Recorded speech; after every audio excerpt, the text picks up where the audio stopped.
Hello everybody and welcome to a wrap-up video for the week, but this one is going to include the 24-hour readathon which happened on the Saturday. For those of you that participated, I hope you did really well. Personally, my target was to read 2 books because I am quite a slow reader, but I'm happy to say I managed to achieve that target. So yay, pat on that, Katie. And I'm also going to include the other book that I finished before the readathon. So all in all this weekend I managed to read 3 books, which is fantastic. I'm super proud of myself.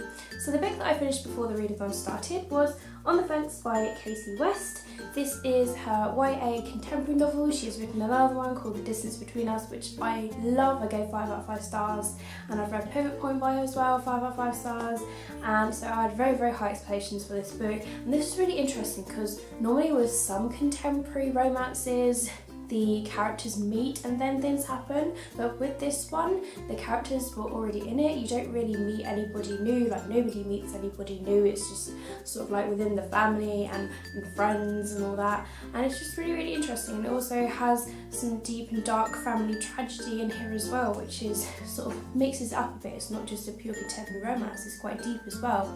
But what I like about these books is just how the characters get together and how their relationship, and is it believable, and Casey West is really good at doing that. And at first I wasn't really sure how this book was going to go, but I actually in the end really did enjoy reading it. I flew through this book. I found it pretty hard to put down actually. Like I always wanted to pick it up and read it again because I was just like, oh my god, I can't put it down. So yes, I love this book and I gave it 5 out of 5 stars. The next book that I read was an ebook. I'll place the picture over here. It's not released yet, but I managed to receive an e-copy of it from the publisher, and I am so grateful to have received it because it was such an amazing book. It's called Everything by Nicola Yoon, and it's quite a short contemporary. It didn't take me long to finish, but boy did I get pulled into the story, and I did not want to finish it whatsoever. Before I knew it, I was 70% through the book, and I was like, oh my god, I've nearly finished the book, I don't want it to be over.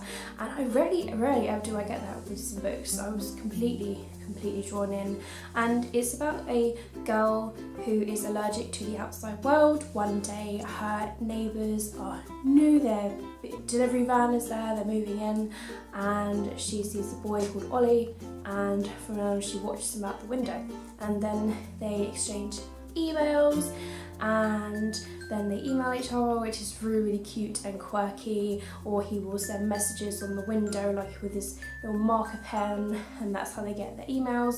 And it's just horrible because obviously she wants to be out in the outside world, but she's allergic to it. She may die if she goes out there, and it's just really honestly horrible. But you can honestly see how she ends up falling in love with this boy and how he falls for her, and it's just one of those really inspirational yet touching stories that will stay with you, that when you finish the book you will still be thinking about it, and it will get you right here. It's just such a cute story, and I really enjoyed it. So of course I get 5 out of 5 stars. Definitely one of those books you need to watch out for and pre-order right now. If you really enjoyed All the Bright Places by Jennifer Niven, which is one of my favourite books ever, then you will enjoy this book because how it's written is perfect. But I'm definitely going to be doing a full review on this closer towards the release date, so keep your eyes out for that, but definitely put it on your pre-order list for now.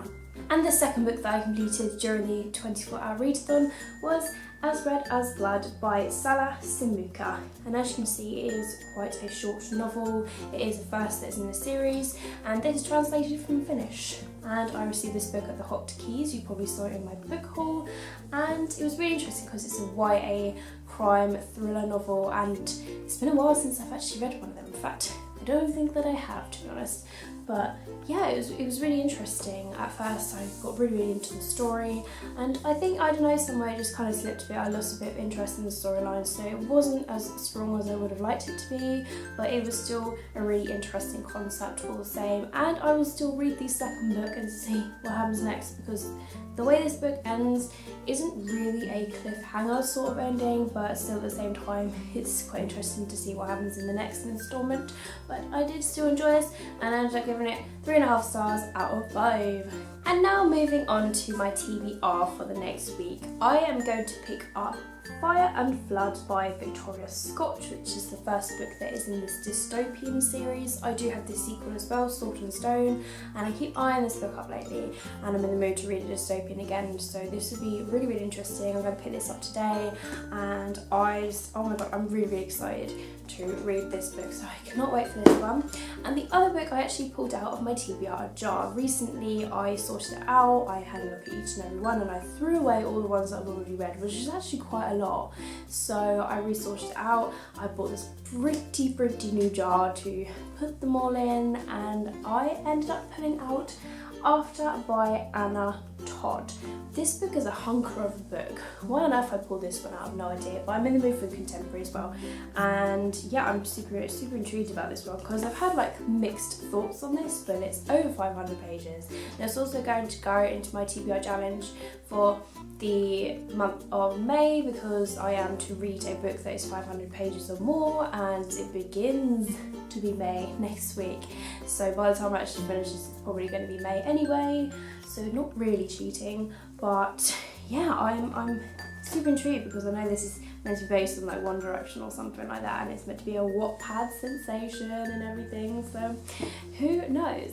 So this is the two books that I'm going to be reading next week. Let me know how you did for the readathon, if you participated, how you did for your reading if you didn't, and if you read any of these books, please let me know down in the comments below so we can talk about it, especially the two books that I am to read, because it'd be great to hear your thoughts on those. But I hope you've had a fantastic week no matter whatever happens. Keep smiling, keep reading and be happy. Thank you very much for watching my video as always, and I'll see all of you in my next video. Bye!